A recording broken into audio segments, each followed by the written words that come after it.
My son calls me at the same time every night and asks, "Are you alone?" If I say yes, he hangs up. If I say no, he insists on knowing who's with me. Last night, I lied and told him I was alone. I never imagined that would save me. Don't forget to subscribe to the channel and comment where you're watching from. The phone rang at exactly 10:47 p.m., as it had every night for the past 3 months. I was sitting in my late husband's armchair, the one by the window overlooking the apple orchard that stretched behind our Vermont farmhouse. The trees were bare now, skeletal fingers reaching toward a November sky. I'd been holding Robert's reading glasses, turning them over in my hands, wondering why I still kept them on the side table after 2 years. "Hello, Albert," I said, not bothering to check the caller ID. My son's punctuality was almost pathological.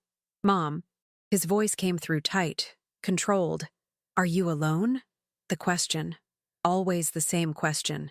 I glanced around the living room. The faded floral sofa Robert and I had bought 30 years ago. The grandfather clock that had belonged to my mother. The wedding photo on the mantel where we both looked impossibly young. The house felt enormous in its emptiness. Every room echoing with the absence of the man who'd filled them with his laugh, his presence, his life. "Yes," I said. "I'm alone." The line went dead. I stared at the phone in my hand, listening to the silence that followed. This was new. Usually, when I said yes, Albert would launch into a 15-minute monologue about proper security, about keeping doors locked, about the dangers of rural isolation for a woman my age. He'd inherited his father's concern, but none of his warmth. Tonight, just silence and a disconnected call. I set the phone down, my hand trembling slightly. At 63, I'd learned to trust my instincts. And right now, they were screaming that something was wrong. The house settled around me with its familiar creaks and groans. I'd lived here for 40 years, raised Albert within these walls, buried my husband from the front parlor. I knew every sound, every draft, every peculiarity, which is why I noticed immediately when the kitchen door handle turned. I'd locked it. I always locked it after dinner. My breath caught in my throat. I remained perfectly still in the armchair, partially hidden from the kitchen's view by the wide doorframe. Through the gap, I could see a shadow moving across the mudroom window. Someone was trying to get in. My mind raced. The phone was on the side table. I could call 911, but the nearest sheriff's deputy was 20 minutes away on a good night. The gun Robert had kept was locked in the bedroom safe, and I'd never learned the combination. He'd always meant to teach me, but there was always tomorrow, until there wasn't. The handle stopped moving. Silence stretched out, thick and suffocating. Then I heard footsteps retreating across the gravel driveway. I waited 5 full minutes before moving, my heart hammering against my ribs. When I finally stood, my legs felt weak. I crept to the kitchen window and peered out through the curtain. Nothing. Just darkness and the distant security light by the barn. But on the kitchen table, I saw something that hadn't been there before. A white envelope, unsealed, sitting in the exact center of the table. My hands shook as I approached it. The envelope was expensive cardstock, the kind used for wedding invitations or formal announcements. There was no name on it, no address, no marking of any kind. I should have called the police. That's what a sensible person would do. But something stopped me. Maybe it was the 40 years of self-reliance that farm life demands. Or maybe it was the memory of Albert's voice on the phone, that strange urgency in his question. "Are you alone?" I opened the envelope. Inside was a single photograph, old and slightly faded. It showed this house, my house, but from at least 30 years ago, judging by the young apple trees and the original barn that had burned down in 1998. Standing in front of the house were 4 people: Robert, looking handsome and young in his work clothes, myself, barely 30, holding baby Albert, and 2 people I didn't recognize: a tall man with dark hair and a woman with a severe expression. On the back, in handwriting I didn't know, was written, "The Partnership, 1992. Some debts never expire." My mouth went dry. 1992, the year we bought this farm. The year Robert had come home one day with the down payment in cash, telling me his uncle had died and left him an inheritance. I'd never questioned it. We'd been struggling, working 3 jobs between us, dreaming of land of our own. The money had seemed like a miracle. But Robert had been an only child, and both his parents had been only children too. He'd had no uncle. I turned the photograph over again, studying the strangers' faces. The man had his hand on Robert's shoulder in a way that seemed possessive, proprietary. The woman was looking at me with an expression I could now recognize as something close to contempt. Who were these people? And why was someone leaving me this photograph now, 2 years after Robert's death? The phone rang again. I nearly dropped the photograph. This time it wasn't Albert. The number was blocked. Hello? My voice came out stronger than I felt. Mrs. Diane Hartwell? A man's voice, smooth and educated, with the faintest trace of a Boston accent. Yes. My name is James Thornton. I'm an attorney. I apologize for the late hour, but I've been trying to reach you for some time. Your son has been intercepting my calls. My grip tightened on the phone. What are you talking about? I represent the estate of Catherine and William Morse. They passed away 6 months ago in a car accident in Maine. You're named in their will, Mrs. Hartwell. Named quite prominently, in fact.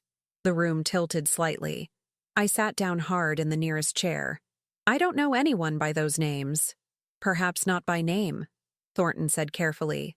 But I believe you knew them 33 years ago, when you and your late husband acquired your property. I looked down at the photograph in my hand, at the severe-looking woman and the tall man with his possessive grip on Robert's shoulder. What do they want? I whispered. Want? Mrs. Hartwell? They're dead. But they've left you something. Something your son is very eager to prevent you from receiving. Tell me, has he been calling you every night, asking if you're alone?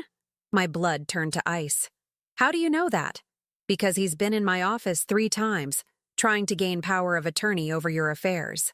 He claims you're experiencing cognitive decline, that you're not competent to handle your own business. He's been quite insistent.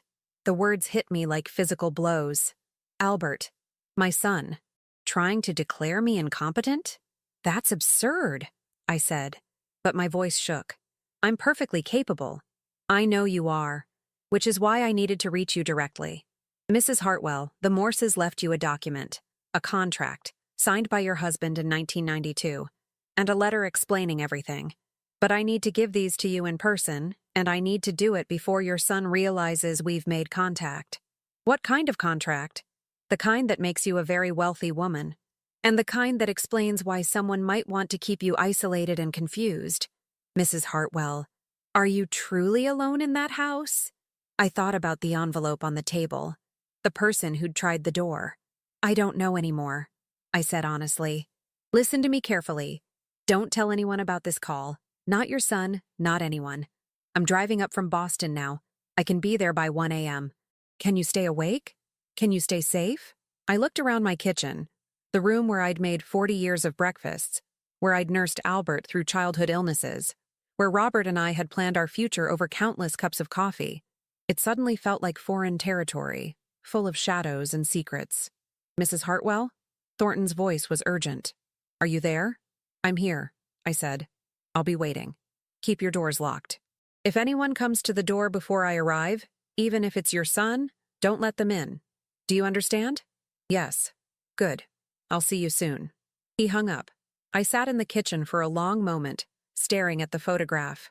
The partnership, 1992. Some debts never expire. Robert had lied to me.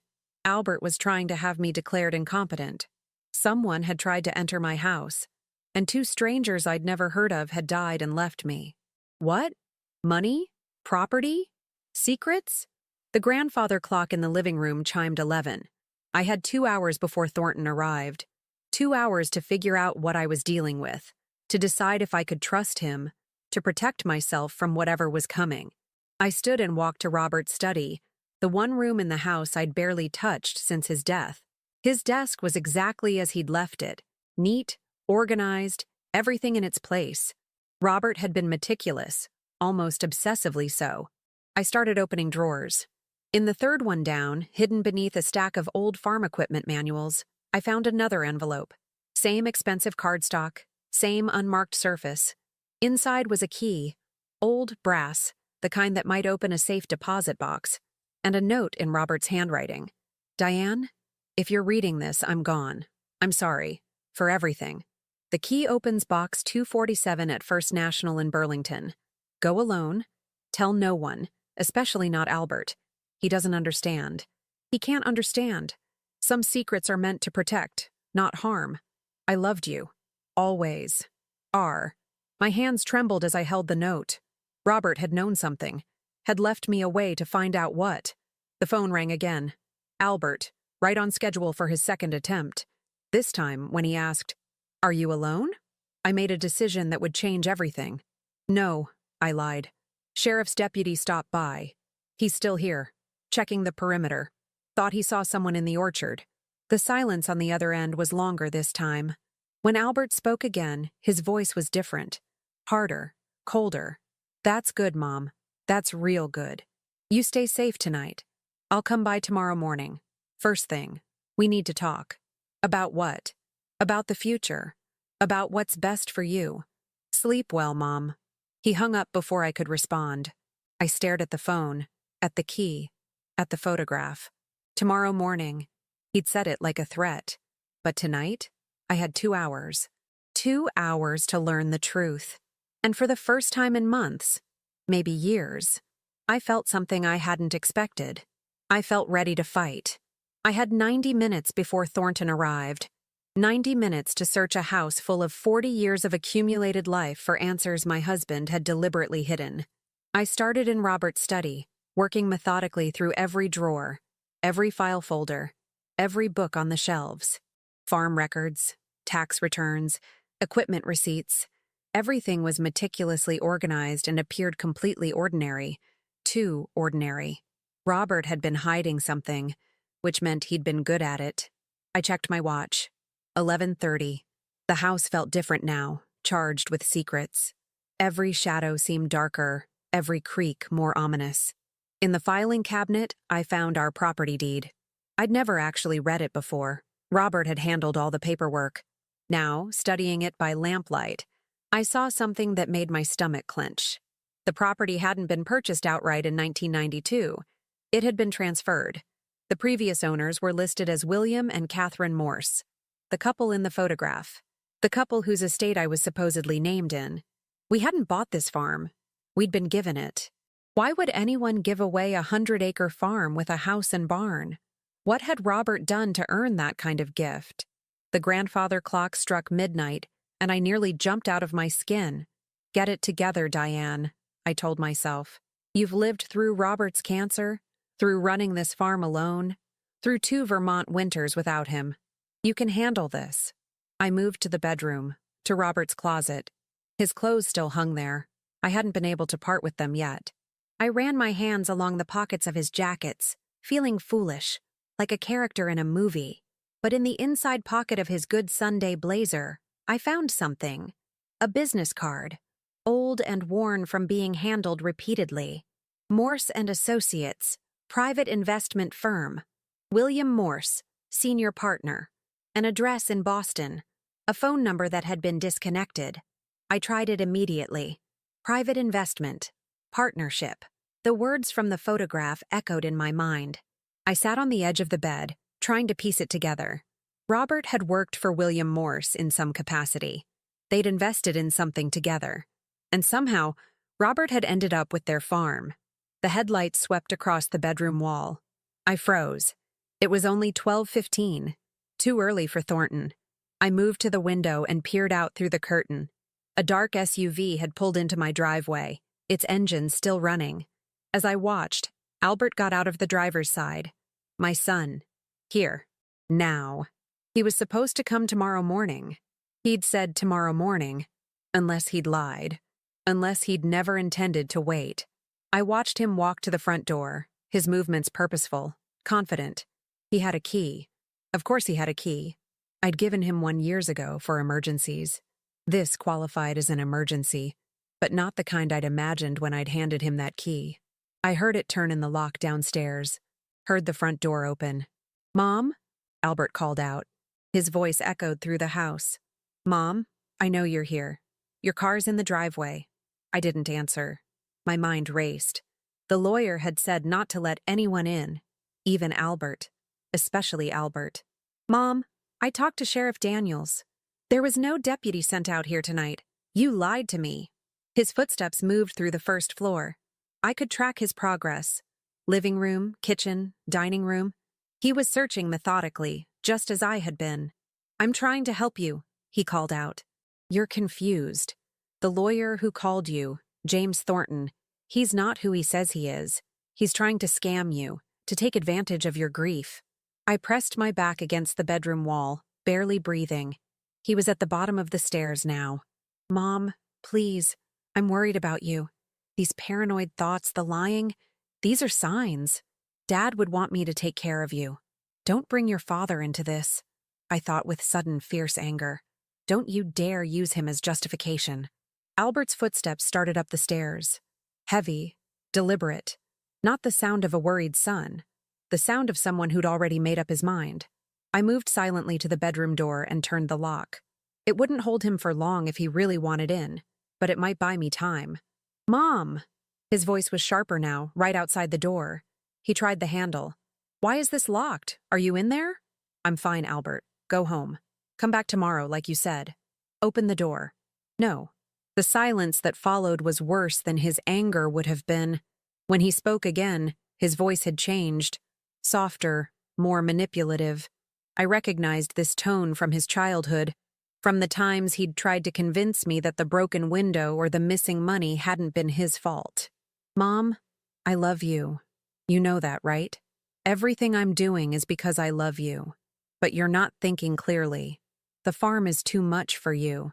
The isolation is affecting your judgment. I've been talking to some excellent care facilities. I'm 63 years old and I can still outwork men half my age. I don't need a facility. You're having paranoid delusions. You lied about a sheriff's deputy being here. You're refusing to open your bedroom door to your own son. These aren't the actions of someone who's coping well. Through the door, I heard another sound. Paper rustling. He'd found something. Interesting, Albert said, his voice taking on a new edge. A key. And a note from Dad. About a safe deposit box in Burlington. A pause. Box 247. Tell no one, especially not Albert. He laughed, but there was no humor in it. Well, that's pretty clear, isn't it? Did you find this tonight, Mom? Is that what this is all about? My heart sank. I'd left the note on Robert's desk when I'd moved on to search the bedroom. That's private, I said. Private? Mom, Dad's been dead for 2 years. Whatever he was hiding, it's time to bring it into the light. For your own good. Give me back that note. I don't think so. In fact, I think tomorrow morning, you and I are going to take a drive to Burlington together.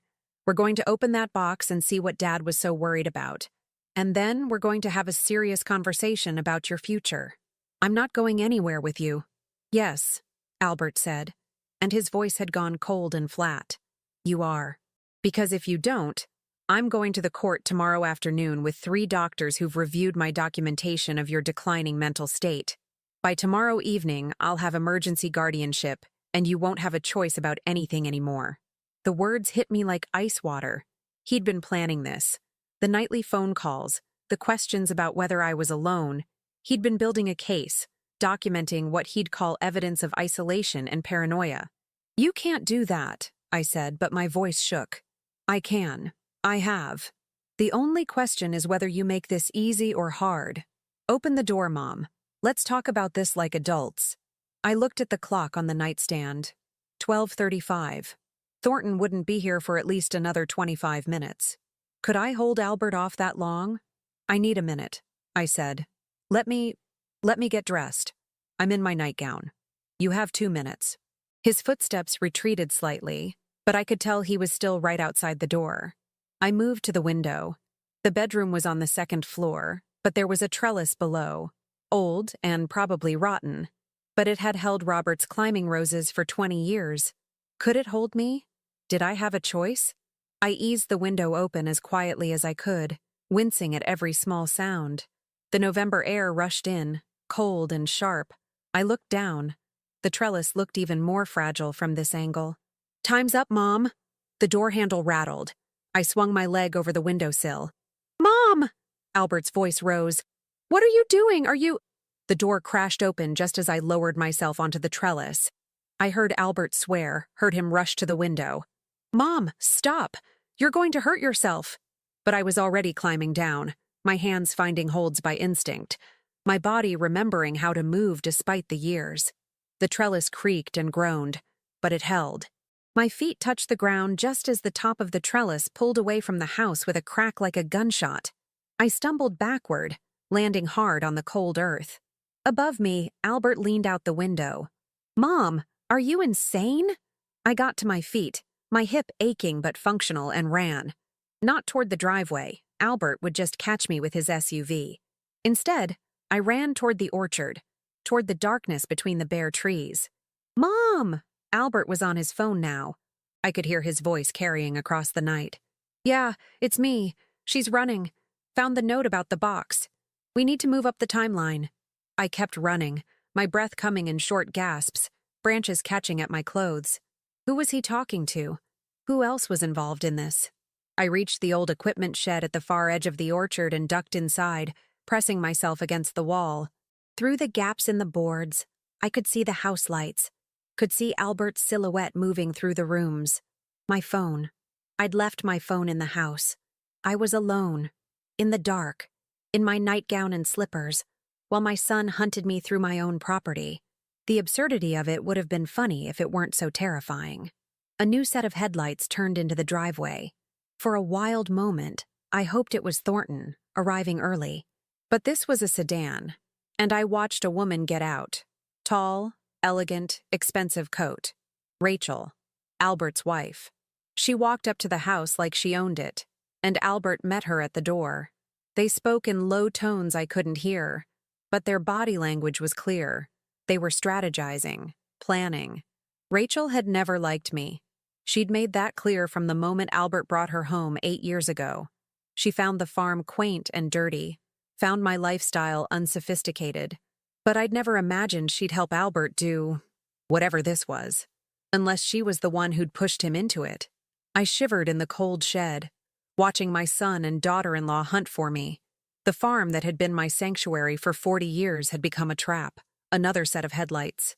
This time, a silver Mercedes. Expensive. Out of place. James Thornton stepped out, carrying a leather briefcase. He looked at the 2 cars in the driveway, at Albert and Rachel standing on the porch, and his expression hardened. He was early. Thank God he was early. I watched him approach the house, watched the confrontation unfold in pantomime. Albert blocking the door, Thornton showing identification, Rachel on her phone, agitated. Then Thornton did something unexpected. He handed Albert a document, said something sharp, and got back in his car. But he didn't drive away. He pulled to the side of the driveway and killed the engine. Waiting. Albert and Rachel retreated into the house. The lights went on in every room. They were searching for me. I had to get to Thornton, had to reach that car.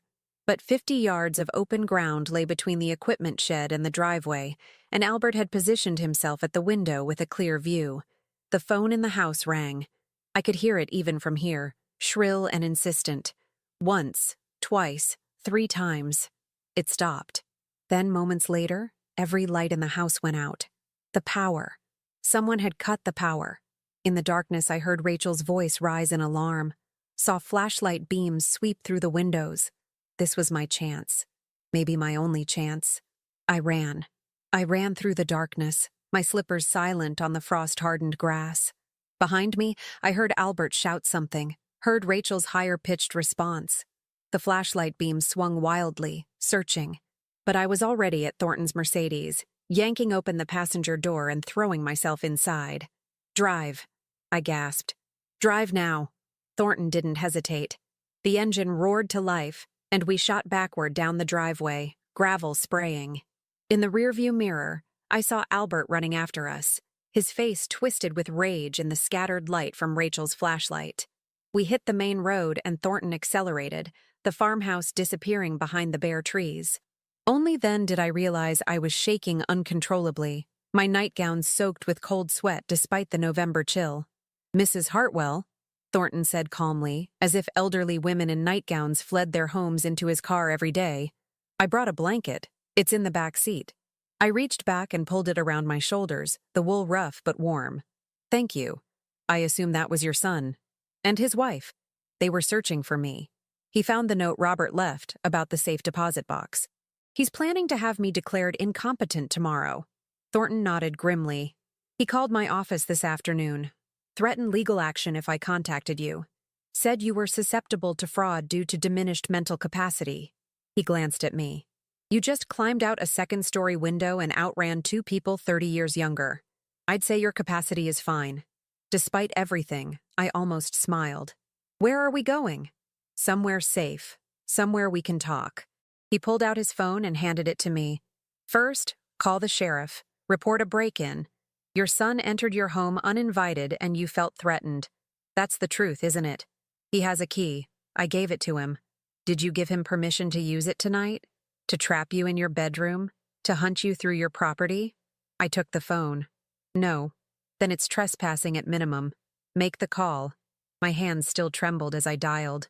Sheriff Daniels answered on the 3rd ring, his voice thick with sleep. I explained what had happened. A carefully edited version that kept to the facts without mentioning lawyers or safe deposit boxes or mysterious partnerships from 1992. You want me to send someone out? Daniels asked. No, I'm safe now. I'm with a friend. But I wanted it documented, in case there are further problems. Albert giving you trouble? I know you two have had your differences since Robert passed. Had we? I'd thought we were fine. Distant, perhaps, but fine. How much had I missed, wrapped up in my own grief? Just document it, please, Sheriff. I'll come by tomorrow to give a formal statement. After I hung up, Thornton drove in silence for several minutes. We were heading toward Burlington, the lights of the small towns flickering past. Finally, he pulled into the parking lot of a 24-hour diner, one of those chrome and neon places that looked frozen in time. Coffee, he said. And conversation. Inside, where there are witnesses and cameras. Smart. I was beginning to trust this man's judgment. The diner was nearly empty. Just a trucker at the counter and a waitress who looked too tired to care about a woman in a nightgown covered by a blanket. We took a corner booth, and Thornton ordered coffee for both of us. When the waitress left, he opened his briefcase and pulled out a thick file folder.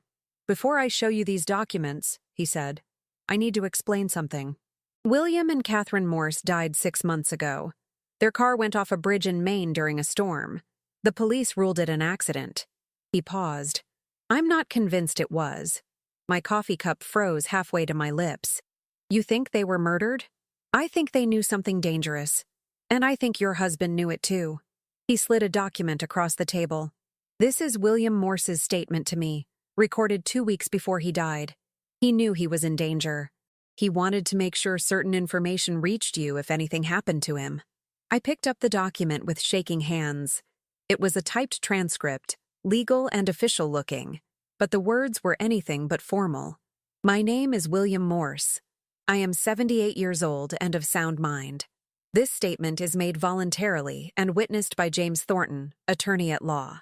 In 1992, I was a senior partner in a private investment firm.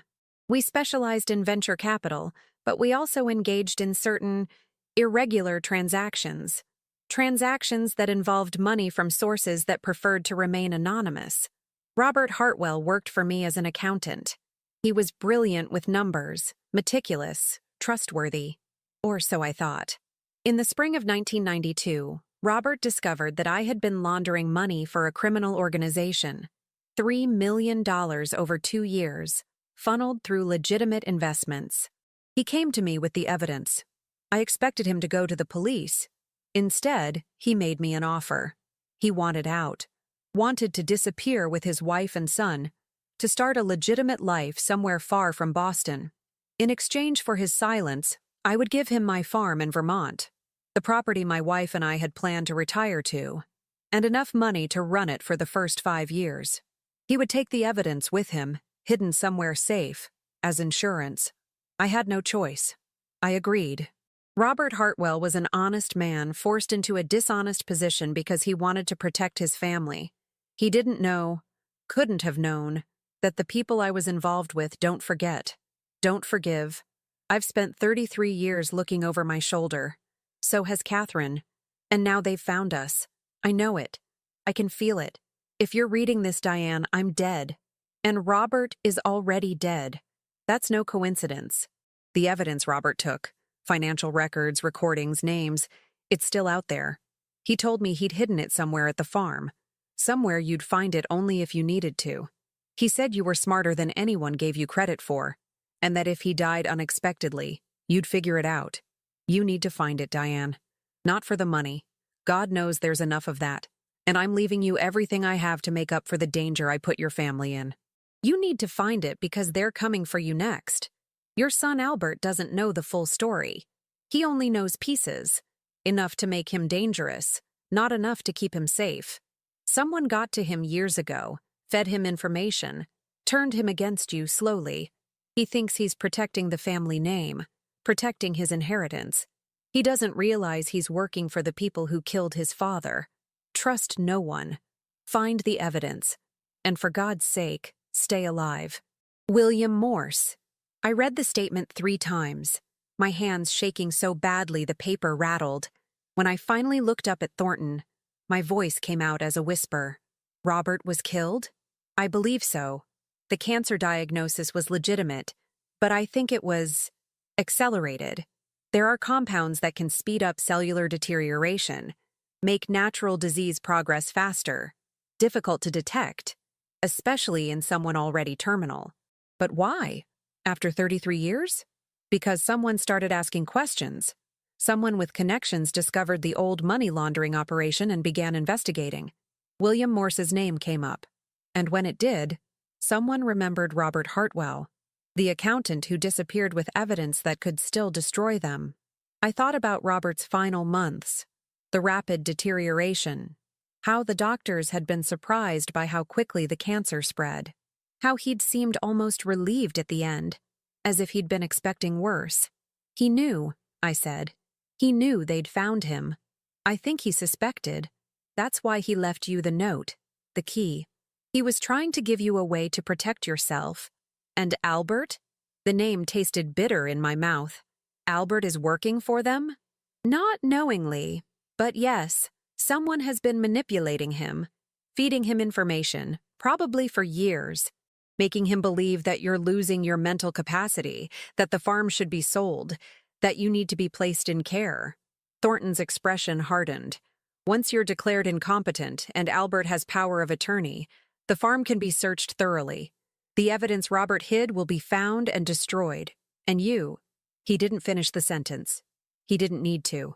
I'll be put in a facility where no one will believe anything I say, I finished. Where I can have an accident, a fall, a medication error. Yes. The trucker at the counter paid his bill and left. The waitress refilled our coffee without comment. The normalcy of it felt surreal. What's in the safe deposit box? I asked. I don't know, but I think it's a map. Instructions. The beginning of the trail to the real evidence. Thornton pulled out another document. This is William Morse's will. He left you his entire estate. $4 million, the house in Maine, everything. But there's a condition. You can only access it once you've found Robert's evidence and turned it over to the FBI. $4 million. The amount William had laundered. Payment for my silence or for my danger. Maybe both. There's something else, Thornton said. He slid a photograph across the table. It showed a man in his 50s, silver-haired, handsome in an expensive suit. Do you recognize this man? I studied the photo. Something about the eyes seemed familiar, but I couldn't place it. No. Should I? His name is James Carver. He was William Morse's partner in the money laundering operation. He's also a very successful businessman now. Legitimate, or so it appears. Owns a chain of medical supply companies. Sits on several corporate boards. Very respected. And he's been visiting your son regularly for the past year. Albert thinks Carver is a business consultant, helping him plan his financial future. In reality, Carver's been the one feeding him information about your supposed mental decline, preparing him to take control. The pieces clicked into place with horrifying clarity. The nightly phone calls asking if I was alone. Albert's increasing insistence that the farm was too much for me. Rachel's sudden interest in my health. Her suggestions about nice facilities for seniors. They'd been preparing the ground slowly and carefully for my removal. "How do you know all this?" I asked. Thornton hesitated. "Because William Morse hired a private investigator before he died. Someone to watch his family and yours. Someone who documented every meeting between Carver and your son." He pulled out another file, this one thick with photographs, transcripts, surveillance reports. "It's all here, but it won't be enough to convict Carver of anything. The only real evidence is what Robert hid." I looked at the pile of documents, the photographs, the proof of my son's betrayal. My Albert, who I'd raised, who I'd loved, who'd sat at Robert's bedside and cried when his father died. He'd been manipulated, yes, but he'd also been willing to believe I was incompetent, willing to put me away. "We need to get to that safe deposit box," I said. "Now, tonight. The bank doesn't open until 9 a.m. Then we wait. But not here." I pulled the blanket tighter around my shoulders. "Carver knows about the box by now. Albert will have told him. They'll be waiting at the bank." "I've thought of that." Thornton pulled out his phone and made a call. "Gregory, it's James.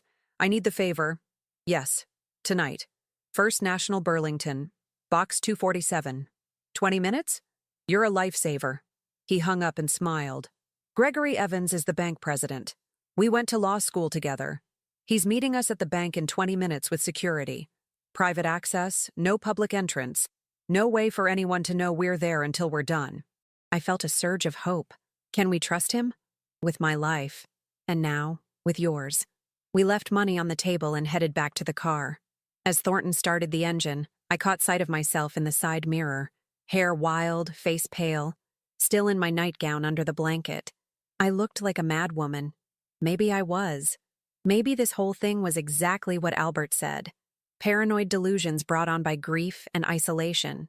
But then I remembered the coldness in my son's voice when he'd threatened guardianship, the way Rachel had smiled when she'd mentioned care facilities, the photograph of William and Catherine Morse with their hands on Robert's shoulders all those years ago. No, this was real. All of it. "Mrs. Hartwell," Thornton said as we drove through the quiet streets toward the bank. "Whatever we find in that box, whatever Robert left you, are you prepared to see this through? To go against your own son if necessary?" I thought about Albert as a baby, as a child, as the teenager who'd helped Robert with the farm work. I thought about the man he'd become, the man willing to lock away his mother to get what he wanted. "He stopped being my son the moment he decided I was an obstacle instead of a person," I said. "So yes, I'm prepared." The bank rose before us, dark and imposing. A single car was parked by the side entrance. Gregory Evans, waiting as promised. We were about to open Robert's last secret, and whatever we found inside would either save me or destroy me.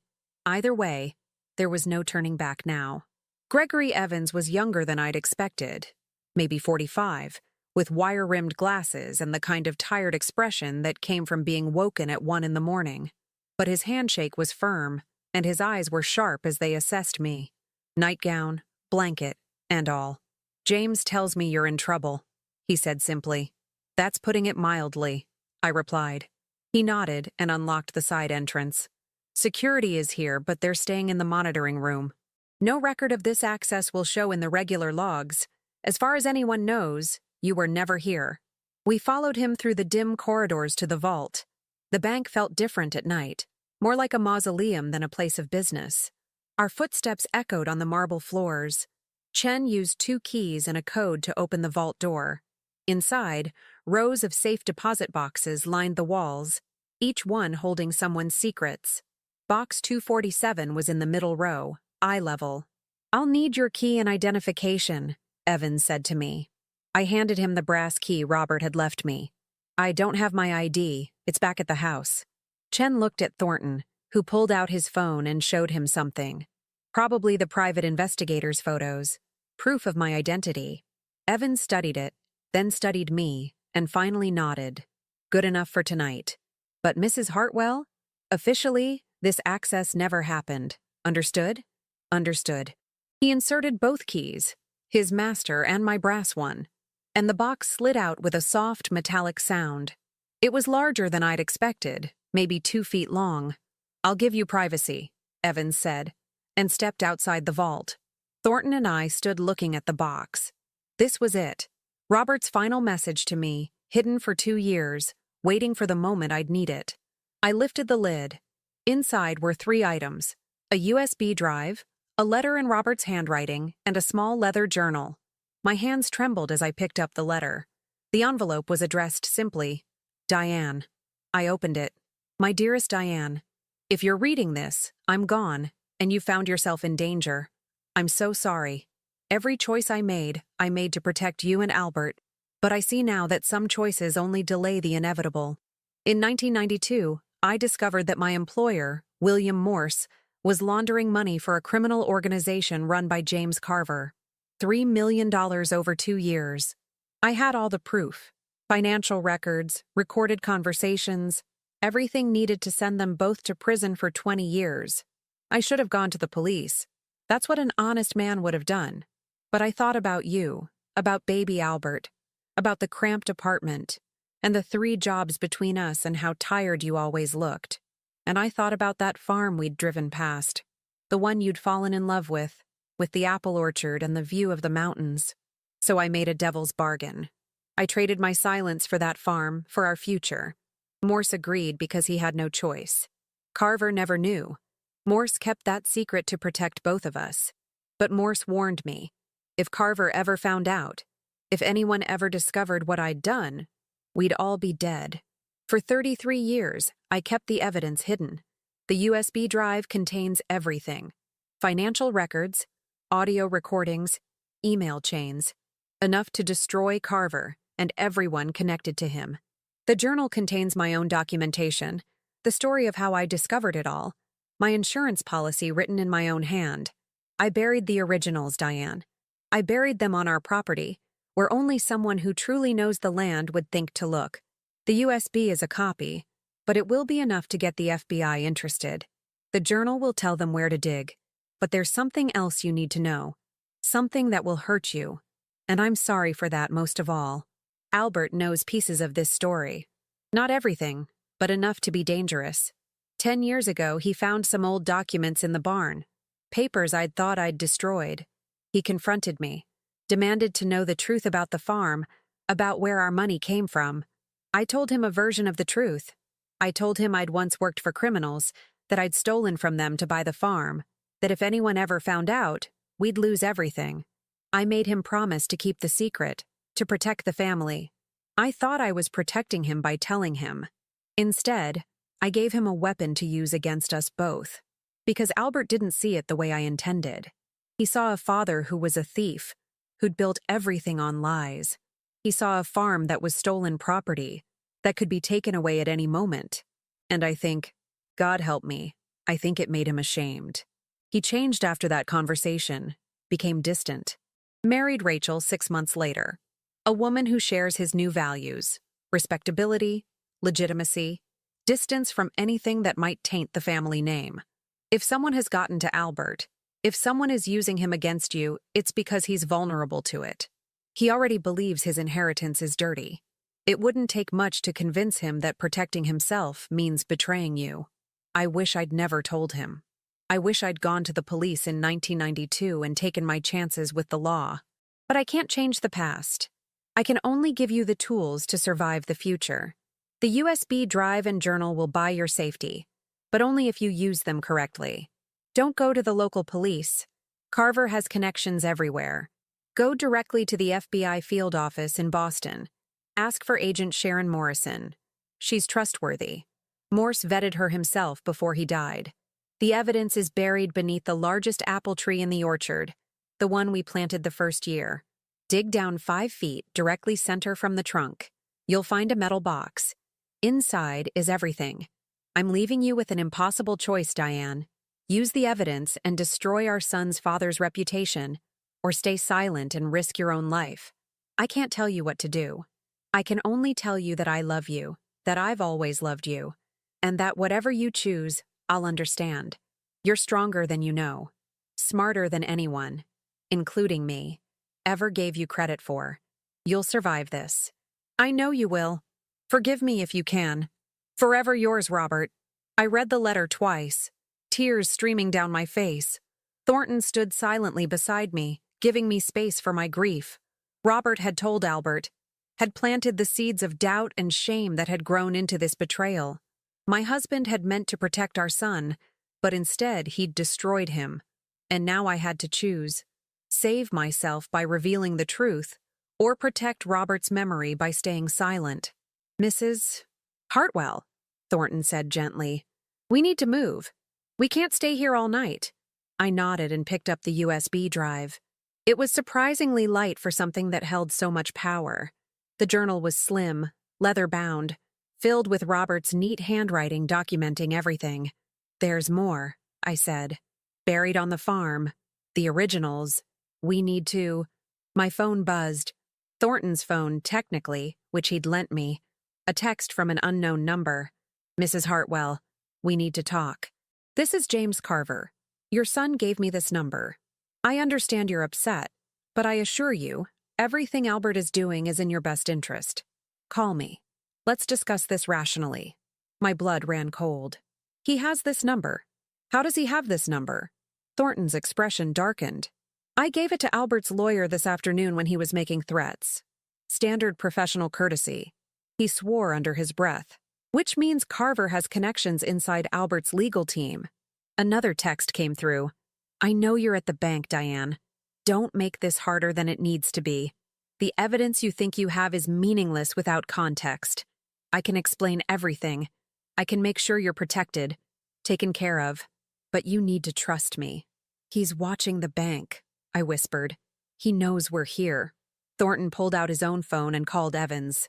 Gregory, we need to leave through the loading dock. Now. He listened for a moment. I don't care about protocol. There's a dangerous man watching the building. He grabbed my elbow and guided me toward the vault door. Come on. Evans is meeting us at the back of the building with his car. We hurried through the corridors, the USB drive clutched in my hand, the journal tucked under my arm. Behind us, I heard something. A sound that might have been the main door opening. Run, Thornton said. We ran. The loading dock was at the back of the building, accessed through a service corridor that smelled of cleaning supplies and old paper. Evans was already there, his BMW idling, back door open. Get in! We threw ourselves into the back seat and Evans accelerated before I'd even closed the door. We shot out of the parking lot and onto the dark streets of Burlington. Who's following you?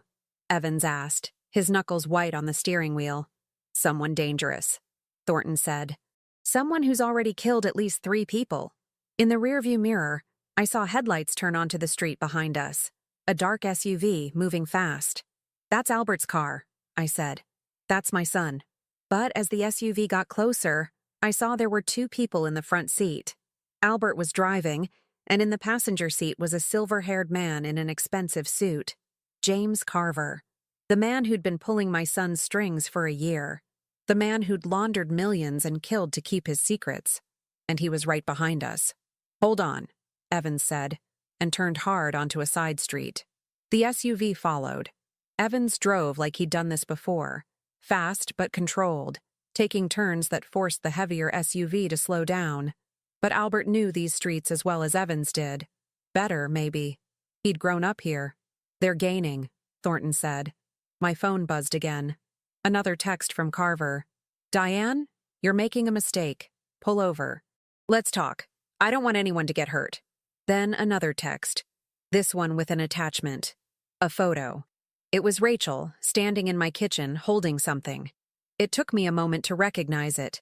The photograph from the beginning of all this. The one showing Robert and the Morses in 1992. And Rachel was holding a lighter to the corner. No, I whispered. Another text. Your daughter-in-law is at your house right now, Diane. Cleaning up. Making sure there's no evidence of any of this. Photographs, documents, personal items, all of it going up in smoke. Unless you stop and talk to me. Right now. He's burning my house, I said, my voice breaking. He's burning everything. Thornton grabbed the phone and read the texts. His face went pale. That's a felony. Arson, destruction of evidence. He doesn't care, I shouted. Don't you understand? He's already killed people. He's not going to stop because it's illegal. Chen took another hard turn.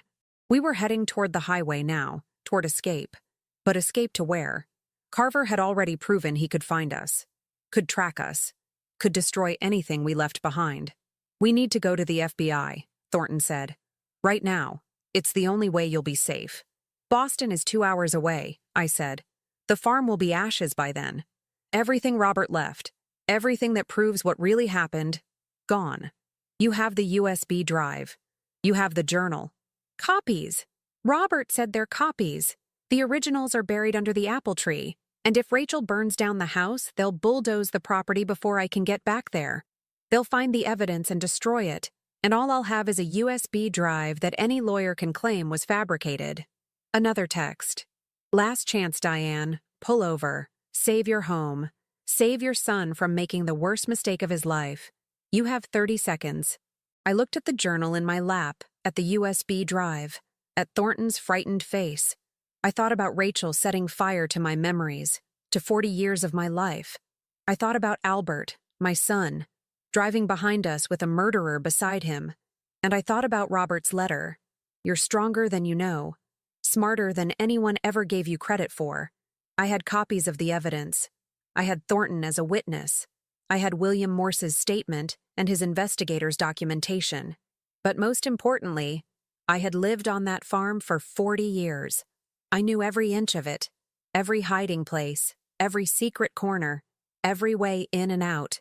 They might burn the house, but they'd have to find the evidence first, and I was the only one who knew exactly where to dig.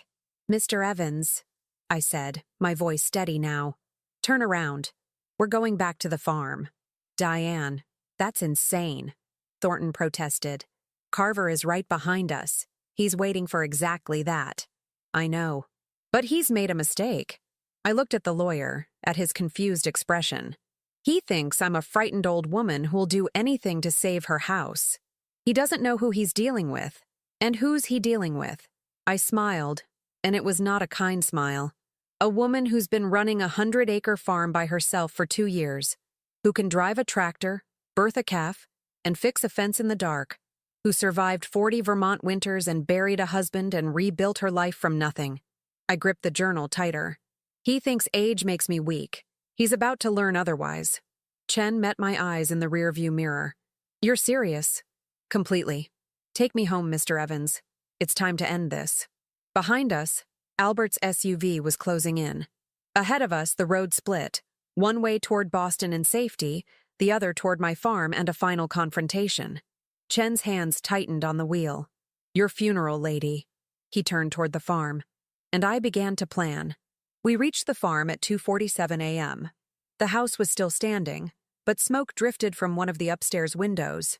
My bedroom, I realized with a sick feeling.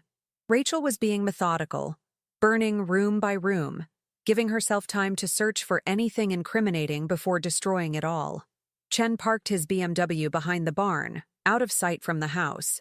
Albert's SUV pulled into the driveway 30 seconds later. Through the gaps in the barnwood, I watched my son and James Carver get out, saw them conferring in low voices, their faces illuminated by the glow from the burning bedroom. They're going to search the orchard, I said. Rachel's inside burning evidence, but Carver won't stop until he has the originals. Then we need to get there first, Thornton said. Where exactly? The largest apple tree, center of the orchard. But we can't just walk out there. They'll see us immediately. I looked around the barn, at the old equipment, the tools, the accumulated debris of 40 years of farm life. My mind worked quickly, assembling a plan from desperation and intimate knowledge of my own property. Mrs. Hartwell, Evans said nervously, maybe we should call the police now. The house is on fire. That's enough to... By the time they get here, Rachel will be gone, and Carver will claim he was trying to help Albert check on his confused mother who left the stove on. I shook my head. No, we need the evidence first. Then we call the FBI, just like Robert said. I moved deeper into the barn, to the old tractor Robert had used before upgrading 5 years ago. It still ran. I'd kept it maintained out of sentiment. Next to it was the ancient manure spreader and a pile of equipment we'd used for the organic certification process. "Here's what we're going to do," I said. 10 minutes later, I was driving the tractor toward the orchard, its headlights off, moving slowly enough that the engine noise blended with the night sounds. Thornton sat beside me, clutching a shovel. Evans had stayed behind to call 911, reporting the fire, not the rest of it. Not yet. From the house, I heard Rachel's voice calling out, "They're here! I see a car behind the barn!" Footsteps running. Albert and Carver heading toward where we'd been. The tractor rumbled past the first row of apple trees. I knew this orchard like I knew my own hands. Every tree, every slight rise in the ground, every irrigation line. Even in the dark, I could navigate it perfectly. The largest tree was in the exact center, a gnarled old giant that Robert and I had planted our first spring here.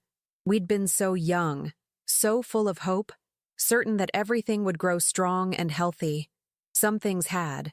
Some things had rotted from the inside.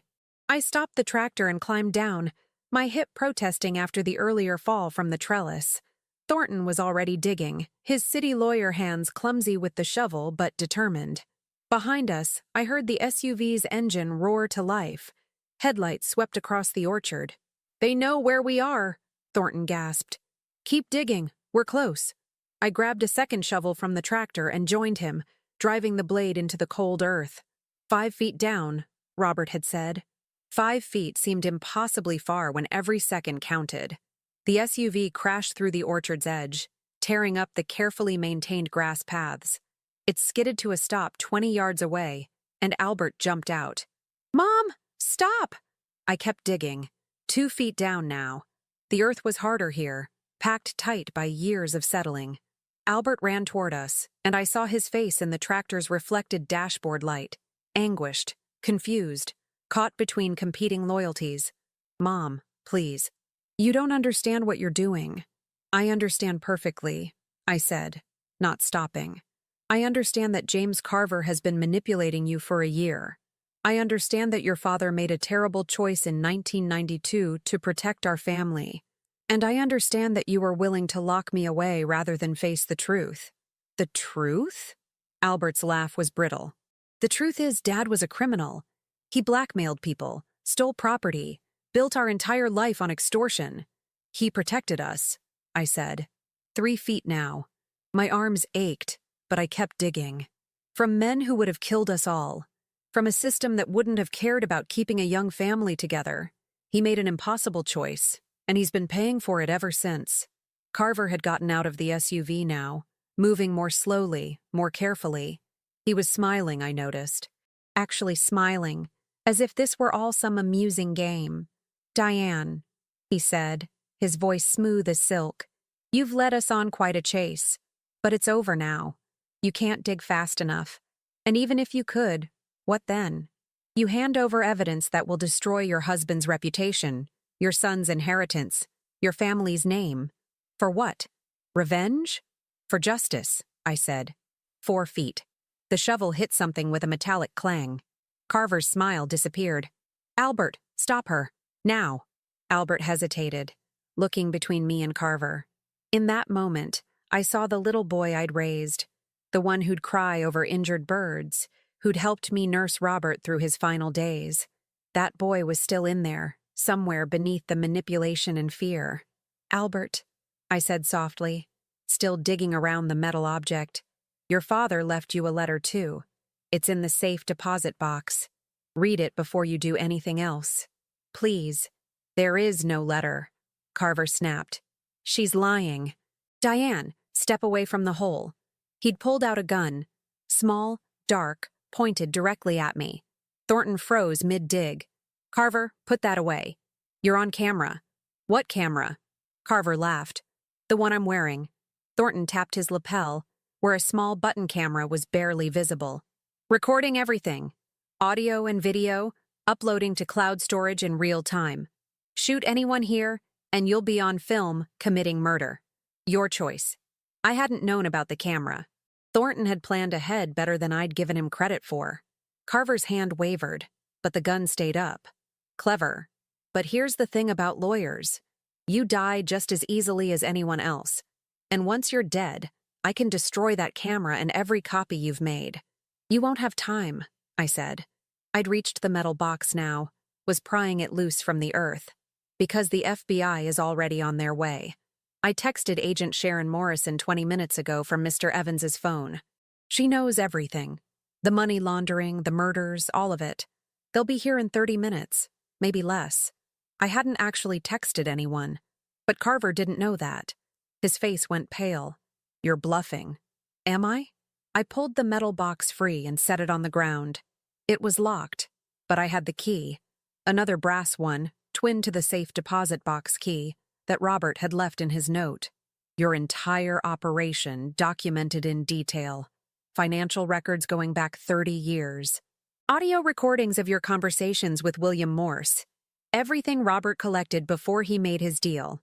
Then we'll destroy it before they arrive, Carver said, and raised the gun higher. Hand it over. Now. No.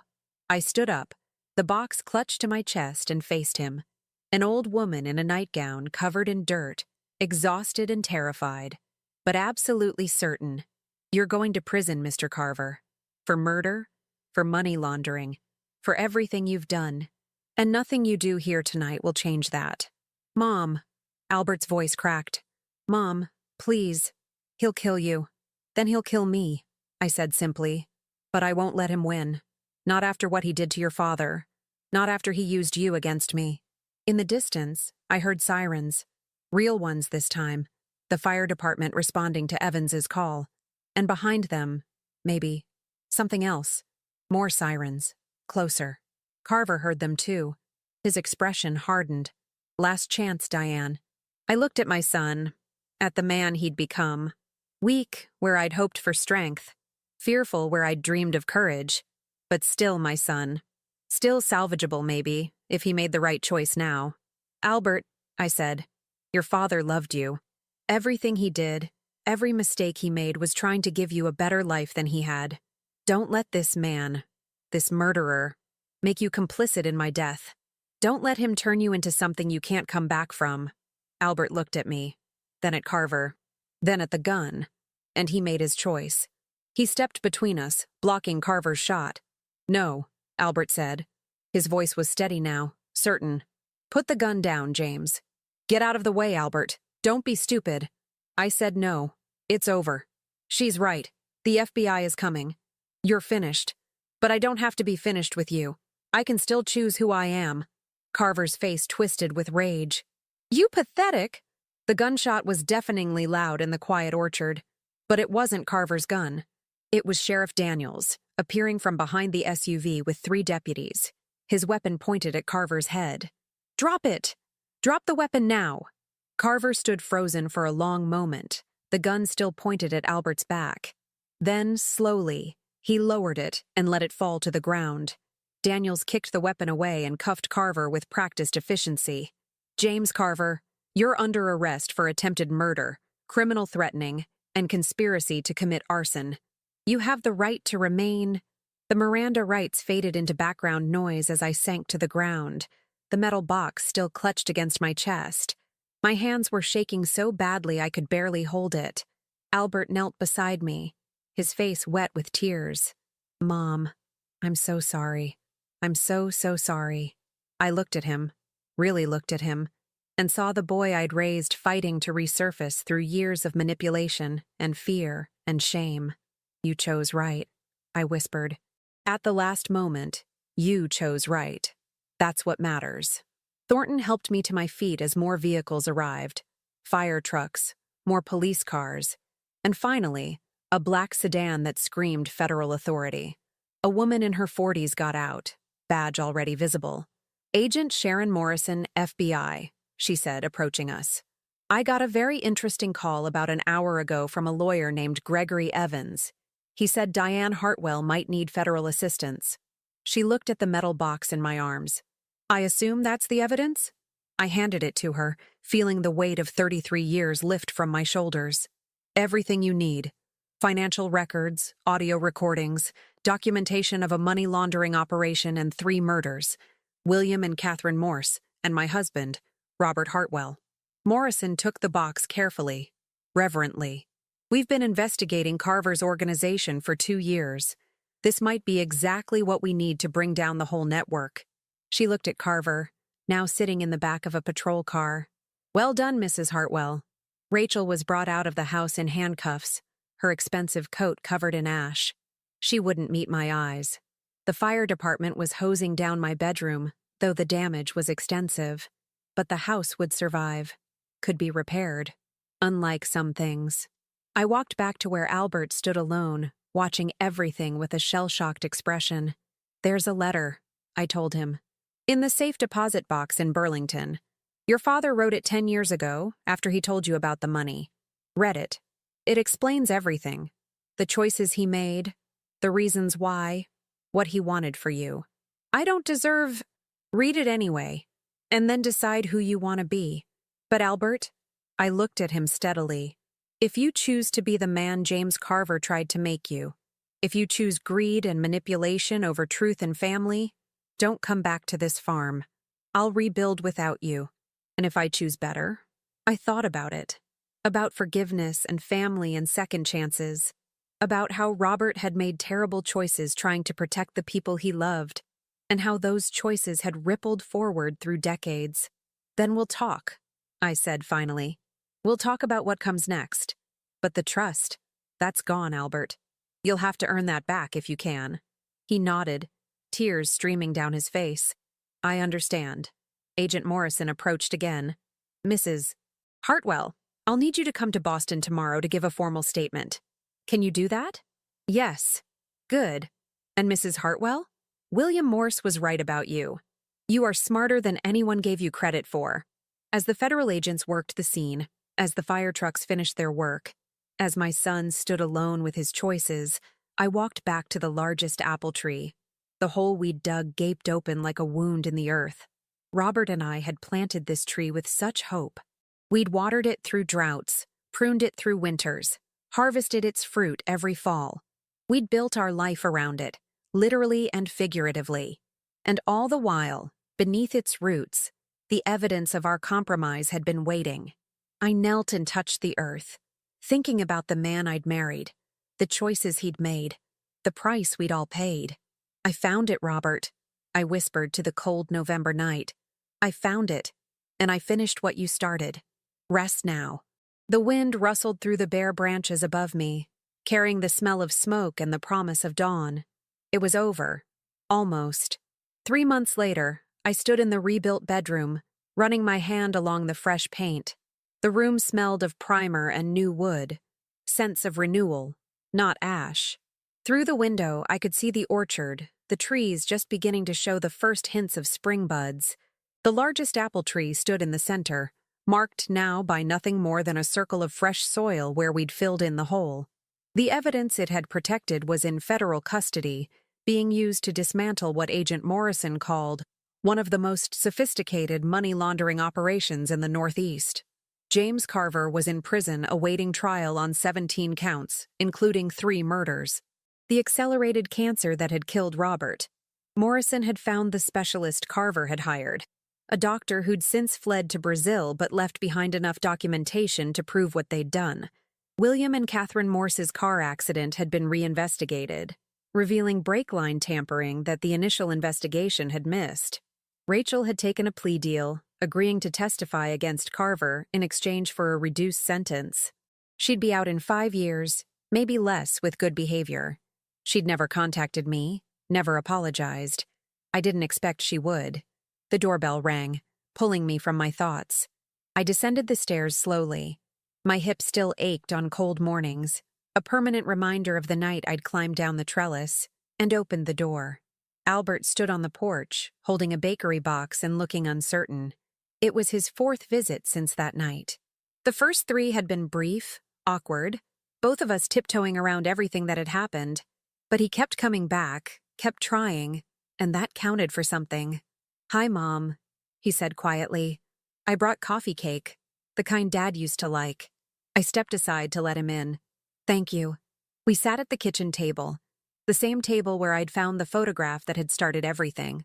That photograph was now evidence in a federal case, along with so many other pieces of my life. But I had copies and memories, And slowly, I was rebuilding what had been taken. I read Dad's letter, Albert said after a long silence. The one from the safe deposit box. I've read it probably 50 times now. I waited. Robert's second letter had been addressed to Albert, explaining everything.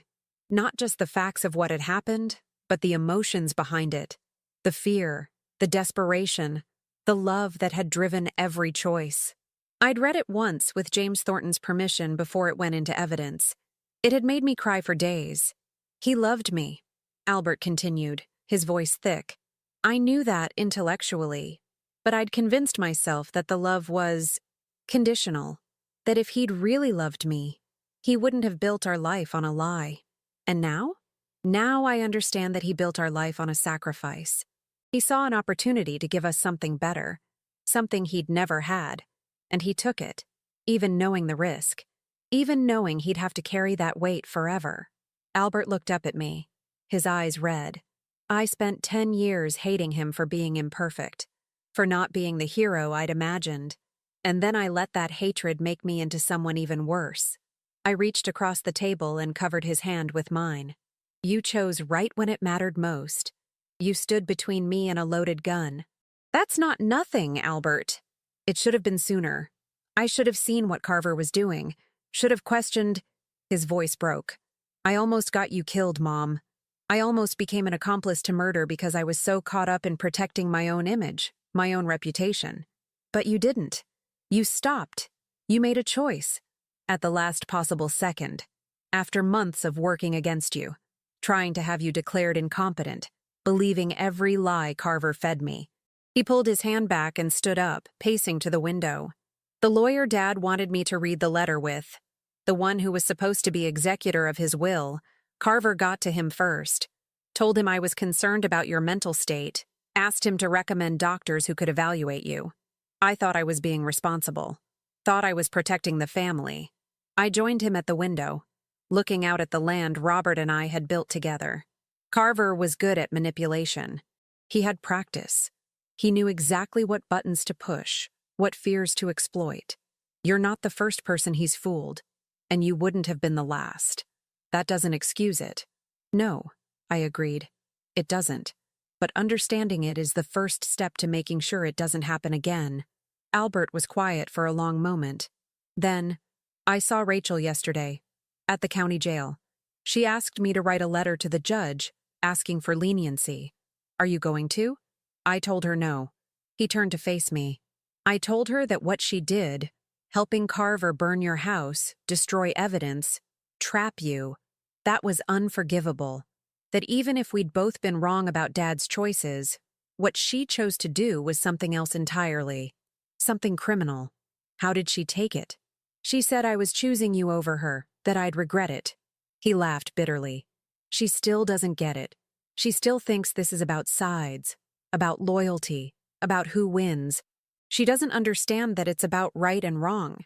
I thought about Rachel, about how she'd smiled when suggesting care facilities, how she'd held that lighter to the photograph. Some people could be saved from their own worst impulses. Others couldn't. The divorce papers came through last week, Albert continued. It's final. She gets nothing from me, and I get nothing from her. Clean break. I'm sorry. I'm not. Not anymore. He looked at me with something like his father's determination. Mom, I know you said we could talk about what comes next, but I need to say something first. I'm not asking for forgiveness. I don't deserve it. What I did, what I tried to do to you, that's something I'll have to live with forever. Albert, please, let me finish. He took a deep breath. But I want to try to be better. To be the man Dad hoped I'd be. The man you raised me to be before I lost my way. And I know that starts with actions, not words. So I'm asking, can I help with the farm? Not as an owner, not as someone with any claim to it. Just as someone who wants to work, to learn, to rebuild what I helped damage.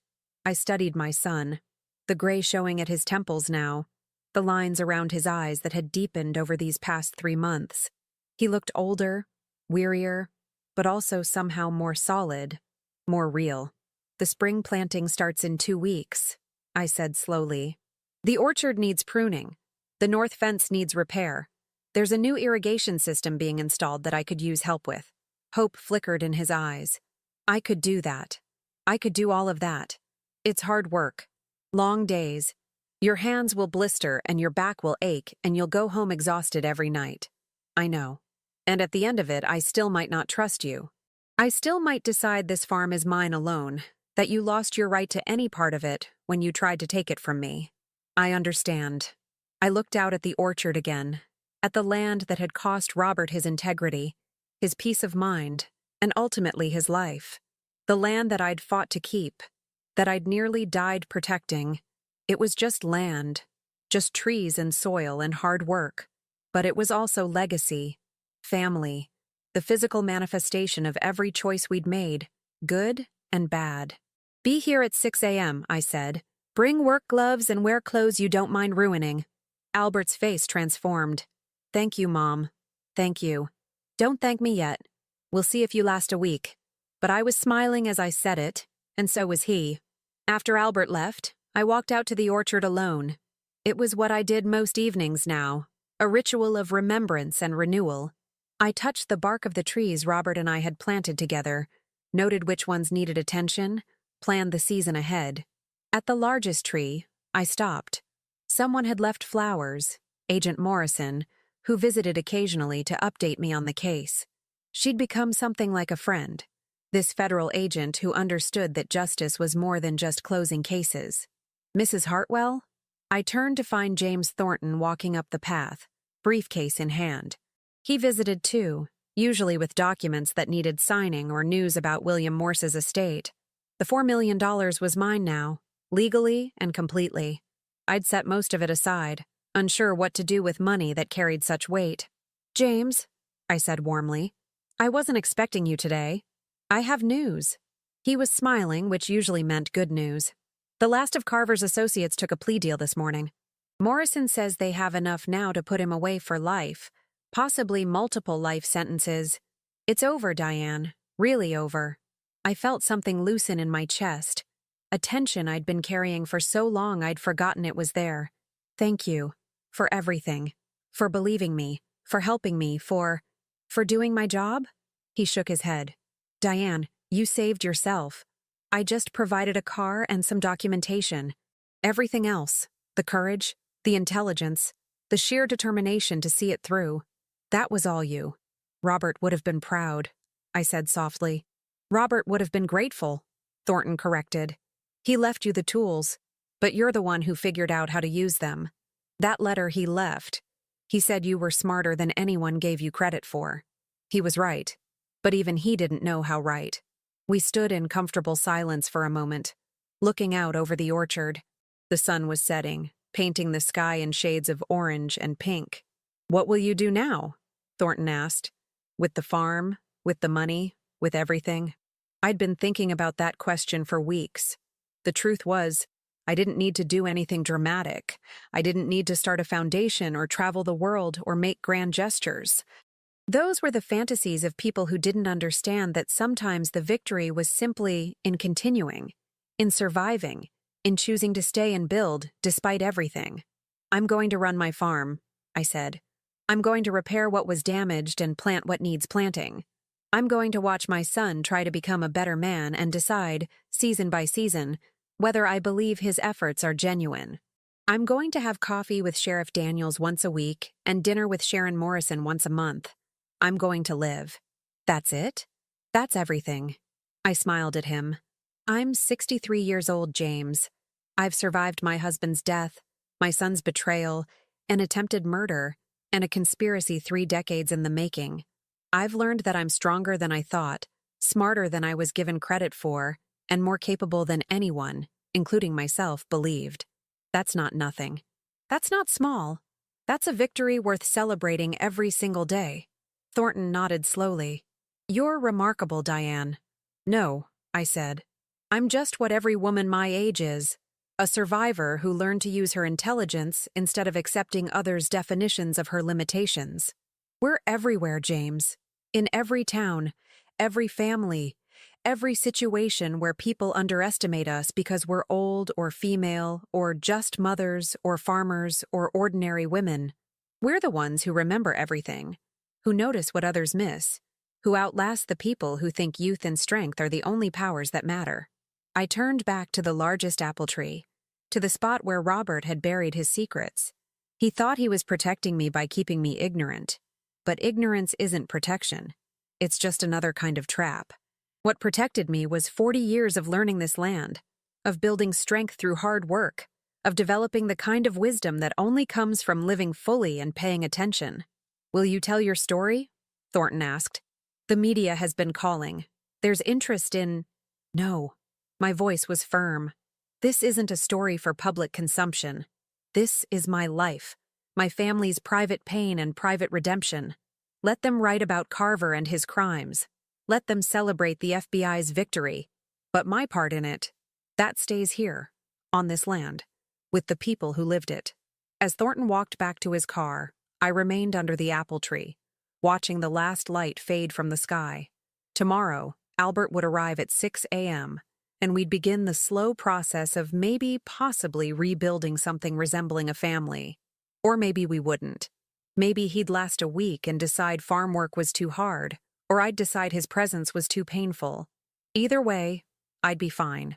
The farm would continue, the seasons would turn, the apples would grow, and I would be here, tending what mattered, protecting what was mine, living the life I'd fought for. The phone rang in my pocket. My new phone, with a new number only a handful of people had. I checked the screen. Albert. For a moment, I hesitated, feeling an echo of those nights when his calls had been threats disguised as concern. But that was then. This was now. And now was full of possibility, however fragile. "Hello, Albert," I said. "Hi, Mom. I just wanted to say, I'm looking forward to tomorrow, to working with you, to learning from you." 6 a.m., I reminded him. "Don't be late." "I won't. Mom, I love you." The words hung in the air between us, weighted with all the months of betrayal and hurt, but also with the possibility of something better.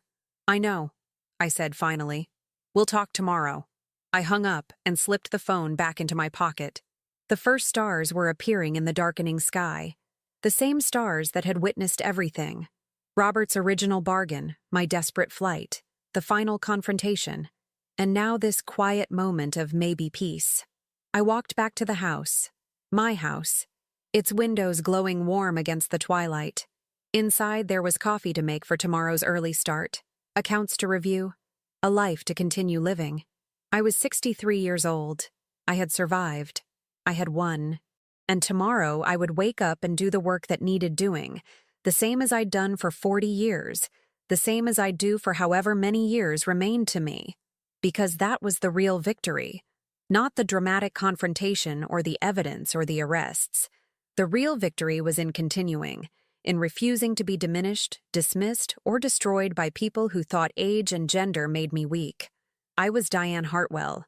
I ran a 100-acre farm. I'd buried one husband and rebuilt my life. I'd outwitted criminals and survived my son's betrayal. I'd climbed down a trellis at 63 and dug up evidence in the middle of the night and faced down a loaded gun without flinching. And tomorrow, I'd prune apple trees. That was strength. That was wisdom. That was victory. I turned off the porch light and locked the door. The lock I'd changed, to a system only I controlled, and smiled. The house settled around me with its familiar sounds, no longer threatening, no longer full of secrets, just home. Finally, truly, home. Now tell me, what would you have done if you were in my place? Let me know in the comments. Thank you for watching, and don't forget to check out the video on your screen right now. I'm sure it will surprise you.